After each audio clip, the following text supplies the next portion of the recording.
Camila Jackson was 28, a single mother living in a small suburban town just outside of Chicago. She worked at the local library, a quiet and humble job which suited her well. The hustle and bustle of life, especially raising her 5-year-old son, Marcus, on her own after his father left, was a challenge she met with resilience. But things had been harder lately. Marcus, usually a lively and curious child, had begun to complain about sharp stomach pains and dizziness. At first, Camila brushed it off as perhaps a mild stomach bug, or just exhaustion from the end-of-school year activities. But when the symptoms persisted, she began to worry. One evening, after Marcus had curled up on the couch, clutching his belly, Camila couldn't ignore the concern gnawing at her anymore. She decided to take him to the nearest hospital, hoping that a quick visit to the doctor would put her fears to rest.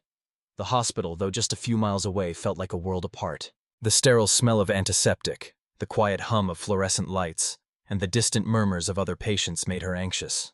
Marcus held her hand tightly as they waited to be called. When the nurse finally led them to a small examination room, they were greeted by a young doctor, Dr. David Andrews, who appeared to be in his early 30s.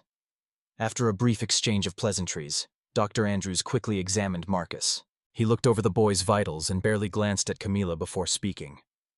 "It seems like the symptoms are just a result of stress or overexertion. Kids get fatigued this time of year," he said dismissively, tapping away at his computer. "Maybe just let him rest and drink plenty of fluids." Camila felt a pang of frustration. "But he's been complaining for days and it's getting worse. It's more than just tiredness." Andrews, not looking up from the screen, offered a forced smile. "I'm sure it's nothing to worry about. If things don't improve, come back. But for now, it's likely just a passing thing." Camila left the clinic that evening with a sense of unease, but she pushed it aside. Maybe she was overreacting. But deep down, a voice told her something wasn't right. The next few days were a blur of worry for Camila. Marcus's condition didn't improve. If anything, it seemed to worsen. He still complained of the same stomach pains, and his once energetic spirit had turned to lethargy. He had trouble sleeping, his face pale and drawn as he tossed and turned through the night. Each morning, Camila would try to coax him out of bed, but he had little energy to move. Her mind raced with questions. Was this just a phase? Or was something more serious happening to her son? She tried to keep things together, but it was hard to ignore the knot of fear tightening in her chest.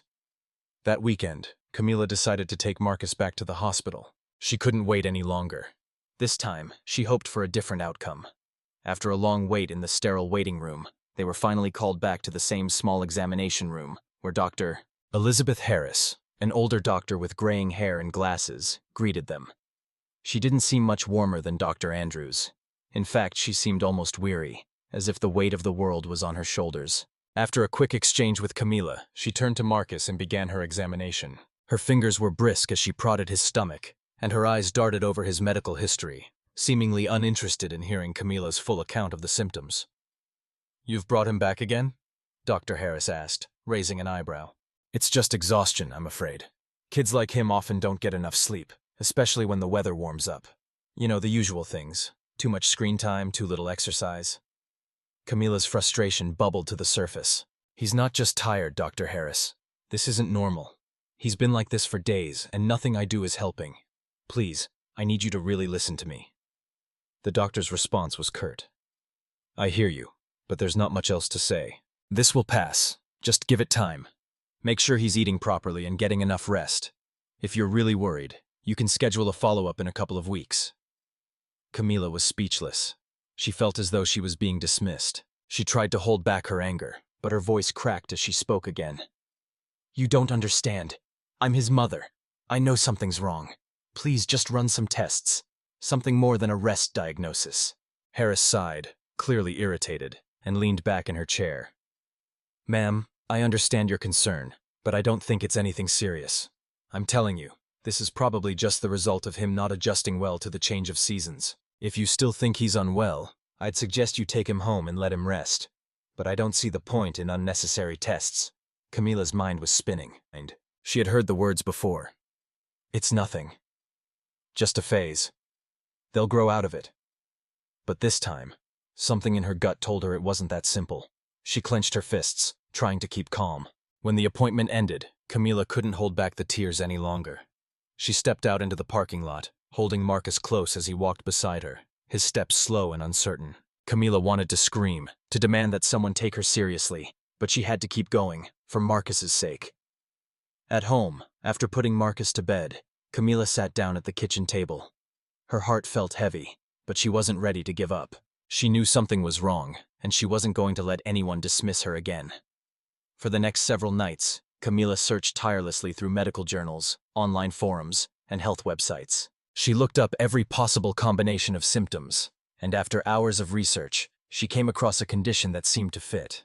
It was rare, a condition that caused abdominal pain, dizziness, and fatigue, often overlooked in children. It was called mesenteric adenitis, an inflammation of the lymph nodes in the abdomen that mimicked symptoms of appendicitis.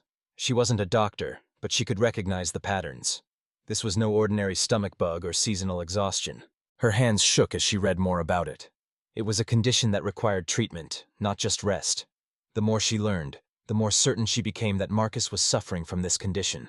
The only problem was that no one else seemed to recognize it. Determined, Camila set up another appointment, this time with a different doctor. She wasn't going to let anyone dismiss her child again. The next morning, Camila woke up early, the weight of the past few days pressing down on her shoulders. Marcus was still in bed, pale and weak, his face drawn with exhaustion. She watched him sleep for a moment before quietly making her decision. She couldn't let this go on. She had already tried to find help in the system, but the system had failed her. It had failed Marcus. Camila's determination was fueled by something stronger than just maternal love.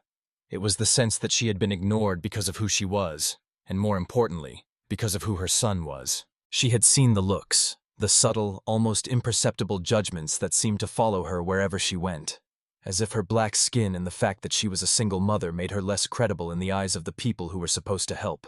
But she was done with silence. She was going to fight for her son, and she wasn't going to stop until someone took her seriously. She called the hospital again. This time she asked to speak with a senior physician. The receptionist was somewhat dismissive at first, but Camila was persistent. After a brief exchange, she was given an appointment with Dr. Brian Sanders, a new addition to the hospital staff, a physician who had just moved to the area. She didn't know much about him, but he was her last hope. Later that afternoon, Camila and Marcus made their way back to the hospital. The place felt different this time, less cold, less sterile. She didn't know why, but she hoped it was a sign that this appointment would be different. She didn't know how long it would take, but she was ready to fight. As they entered the clinic, they were directed to a new examination room. This one was larger, with more natural light, and the walls were decorated with calming colors. Dr. Brian Sanders entered soon after. He was in his 40s, tall, with a friendly smile and an open demeanor. He had the appearance of someone who wasn't just doing his job to get through the day, someone who actually cared about his patients. "Good afternoon," he greeted them warmly, extending his hand. "I'm Dr. Sanders. You must be Camila, and this is Marcus." Camila shook his hand, nodding. "Yes, that's right. I'm so glad to finally meet you. I've been to see doctors here before, but no one's taken me seriously. My son's been really sick for days now, and I'm just desperate for someone to listen to me." Dr. Sanders didn't seem bothered by her frustration. In fact, he seemed to understand it. "I hear you, Camila. I want to help. Let's take a look at Marcus together. We'll get to the bottom of this." For the first time in days, Camila felt a small glimmer of hope as Dr. Sanders examined Marcus. He listened carefully to her account of the symptoms, taking his time to ask questions and not rushing through the process. Camila noticed that he was focused, giving Marcus his full attention. It was a stark contrast to the cold indifference she had felt before. "Marcus, how are you feeling right now?" Dr. Sanders asked gently, lowering himself to Marcus's level. "I feel dizzy," Marcus replied weakly, his voice small, "and my stomach hurts a lot." Dr. Sanders nodded, turning to Camila. "Okay, I hear you. We're going to do a full workup to rule out anything serious. We'll start with some blood tests, a few imaging scans, and I want to take a closer look at his abdomen. I'll be right back." Camila's heart swelled with relief. At last, someone was listening. Someone was treating her son like he mattered. A couple of hours later, the tests were complete. Dr. Sanders returned with the results. Camila could see the seriousness in his eyes. "Well, Camila, we found something. Marcus does have an inflammation in his abdomen, but it's not appendicitis as we initially thought. It looks like it's mesenteric adenitis, a condition where the lymph nodes in the abdomen become inflamed. It can mimic the symptoms of appendicitis, which is why it's often misdiagnosed." Camila let out a breath she hadn't realized she'd been holding. She felt a wave of relief wash over her. They had found the problem. But then, the weight of what had happened sank in. Why hadn't anyone else considered this diagnosis? Why had they dismissed her so quickly? "I knew something was wrong," Camila said softly, her voice trembling. "I'm just so relieved you found it. But why didn't the other doctors see it? Why didn't they listen to me?" Dr. Sanders' expression softened. "I'm so sorry you had to go through that, Camila. It's a shame that we don't always listen as carefully as we should. This condition is often overlooked, and because it's not as common as some of the other diagnoses, it's easy to dismiss. Unfortunately, that kind of oversight happens more than it should. I'll make sure Marcus gets the treatment he needs, but I also want to make sure this doesn't happen again." Camila nodded, feeling both exhausted and vindicated. It was hard to put into words how much this moment meant to her. She had spent so much time feeling invisible, unheard, but now, someone finally saw her and her son. They mattered. Over the next few weeks, Marcus began his treatment, and with each passing day he grew stronger. The symptoms slowly subsided, and soon, he was back to his usual self, running around, full of energy. Camila watched him with a sense of quiet pride, knowing that together, they had made it through the hardest part. But she also knew that this was just the beginning. The months following Marcus's diagnosis felt like a mix of triumph and lingering frustration. Camila couldn't shake the thought of how close she had come to losing her son. The weight of her past experiences with the medical system, her encounters with doctors who had dismissed her and her child, stuck with her, a constant reminder that not all children receive the same standard of care. It wasn't just about Marcus anymore. It was about everyone else. How many other parents, particularly black mothers like herself, had been overlooked because of racial biases in the healthcare system? How many children had suffered simply because their parents were unheard? It wasn't just a personal battle. Camila now understood that this was a larger issue, one that needed to be addressed, one that needed to be fought for. Over the weeks, Camila began thinking about how she could make a difference. She wasn't a medical professional, but her experience, the struggles she had gone through, had given her an insight that most people in the healthcare field didn't have. The idea came to her one evening, as she sat on the porch, watching the sunset and Marcus play in the yard. She could start an initiative, something that could educate healthcare professionals about cultural competence and the biases that so often went unchecked in the medical system. She wasn't sure where to start, but she knew she had to try. It was a week later when Camila decided to reach out to Dr. Brian Sanders. She had been thinking about their last conversation, and she trusted him. He had been the one doctor who had listened, who had taken her seriously. If anyone could help her make a change, it was him. She found his number on the hospital's website and dialed it, her heart racing a little. She had already made up her mind, but still, the thought of taking on such an ambitious project felt overwhelming. "Hello, Dr. Sanders?" Camila asked when he picked up. "Hi, Camila. It's good to hear from you. How's Marcus? Is he feeling better?" Camila smiled softly. "He's doing so much better, thank you. He's back to running around, being his usual self. But that's actually why I'm calling." "Oh?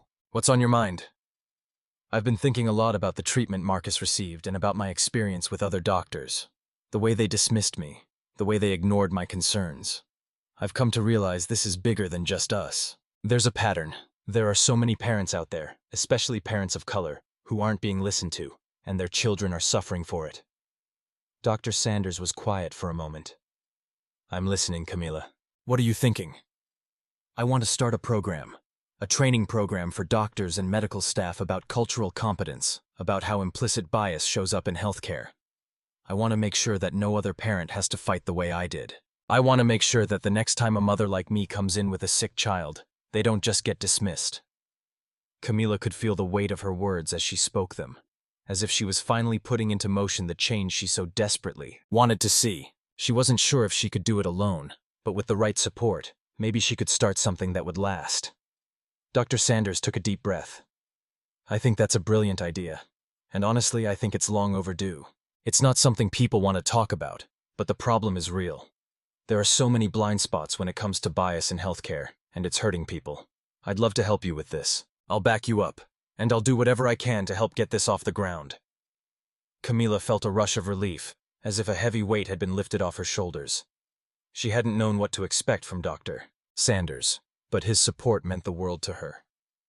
"Thank you, Dr. Sanders," she said, her voice full of gratitude. "This means more than you know." "I'm happy to help," he replied. "Let's get to work." Camila didn't waste any time. With Dr. Sanders's help, they began laying the groundwork for the program. They started by reaching out to local hospitals and medical institutions to gauge interest. They wanted to design a training program that would not only address cultural competence, but also focus on the unconscious biases that often influenced medical diagnoses and patient care. The first step was to get buy-in from hospital administrators. Camila and Dr. Sanders worked together to put together a presentation, an honest, raw look at how bias affected patient care, with a particular focus on the Black community's experiences in healthcare. Camila shared her story, and Dr. Sanders highlighted studies and real-world examples of how racial bias led to medical disparities. The presentation was hard to ignore, and the administrators at the hospital agreed that the program was necessary. Soon after, the program began to take shape. They brought in experts on racial and cultural issues, including sociologists and psychologists, to provide additional context. They also recruited healthcare professionals who had experience in diversity and inclusion training to assist in designing the curriculum. The program would focus on two main areas. First, educating healthcare providers on the realities of implicit bias and the ways it manifests in medical treatment. And second, helping them learn how to create a more inclusive, patient-centered approach to care. By the end of the year, the program was ready for launch. Camila stood beside Dr. Sanders in front of a group of hospital staff at the first training session. Her heart pounded in her chest as she looked around the room at the doctors, nurses, and support staff. This was it. This was the beginning of something bigger than herself, something that could change the way healthcare was delivered to families like hers. "I know this isn't an easy conversation to have," Camila said, her voice steady but full of emotion. "But it's a conversation that needs to happen. We all have biases, even if we don't realize it. And those biases can hurt people, hurt children. It's time we change that. It's time we listen, for the sake of our patients, for the sake of their families, for the sake of every mother who has fought to be heard." The room fell silent, and Camila could feel the weight of her words sink in. She wasn't just speaking to a room full of professionals. She was speaking for every mother, every parent, every child who had ever been ignored in the face of their pain. The days following the launch of the training program were filled with a sense of cautious optimism. The first session had gone better than Camila had anticipated. The hospital staff, initially skeptical, seemed to grasp the importance of what they were learning.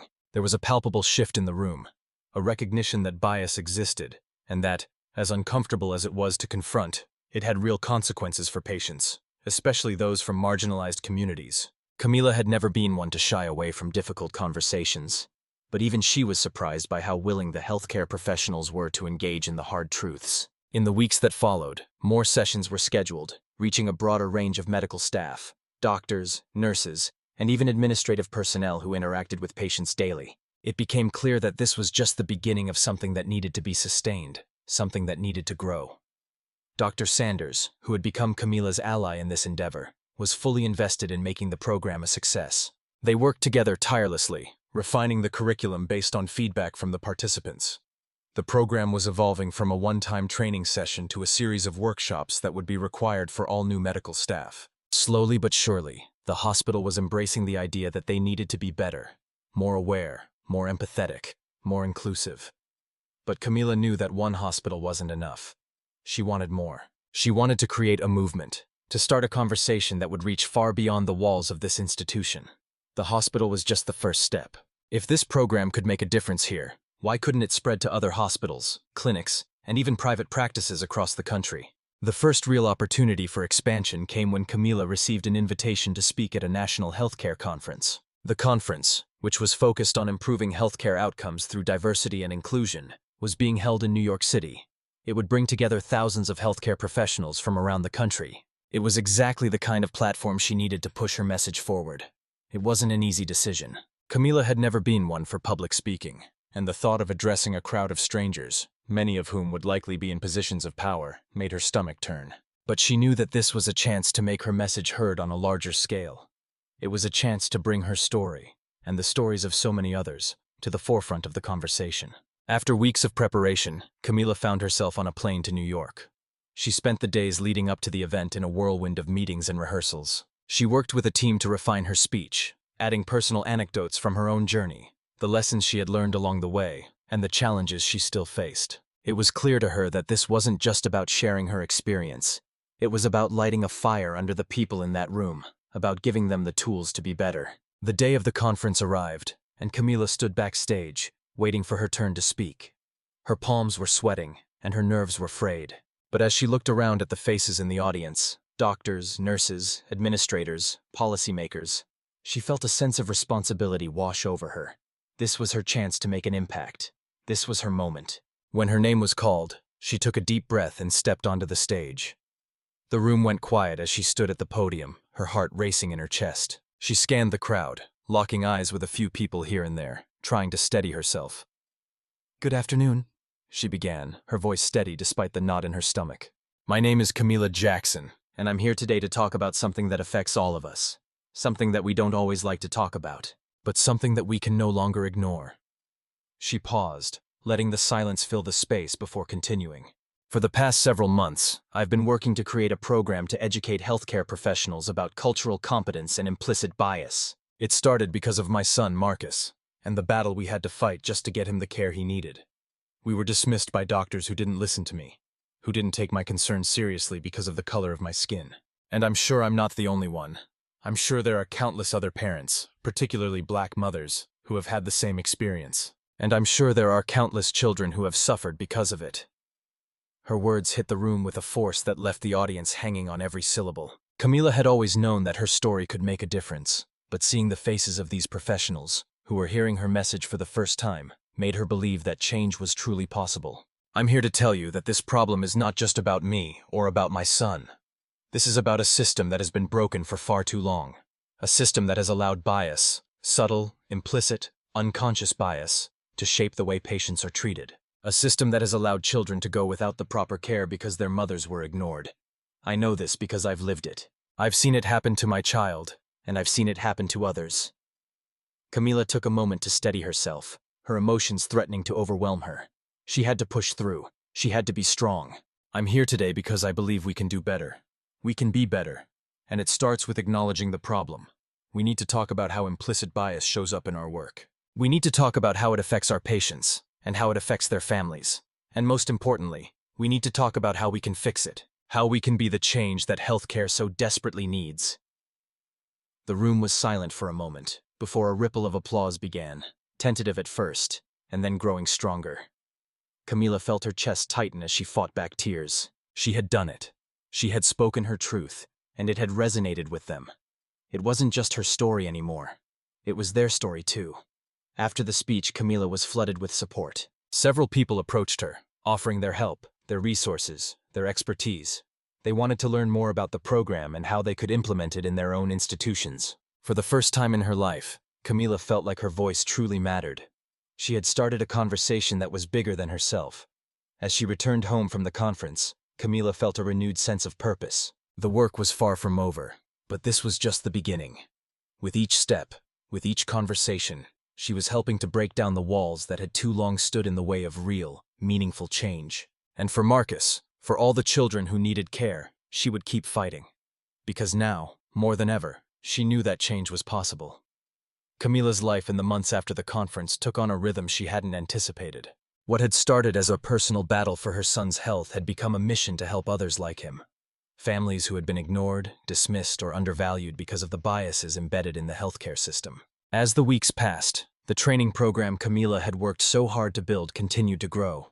Several hospitals expressed interest in implementing the program, with many offering to help fund it. Camila had initially started with one small hospital in her town, but now, she found herself working with larger institutions across the state.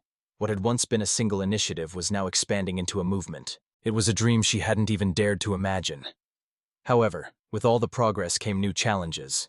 Camila had never planned on running a national initiative, and the logistics were far more complex than she had anticipated. The phone calls, emails, and meetings grew more frequent.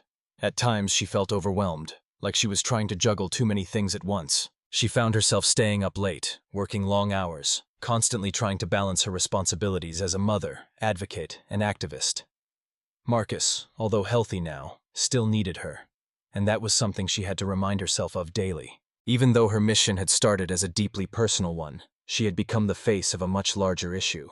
While she was grateful for the opportunities that came her way, Camila knew that she was constantly under scrutiny. She could feel the weight of her own expectations and the expectations of those who were depending on her. The journey had taken a toll on her emotionally and physically, and there were days when she wanted to step back and take a breath, but she couldn't.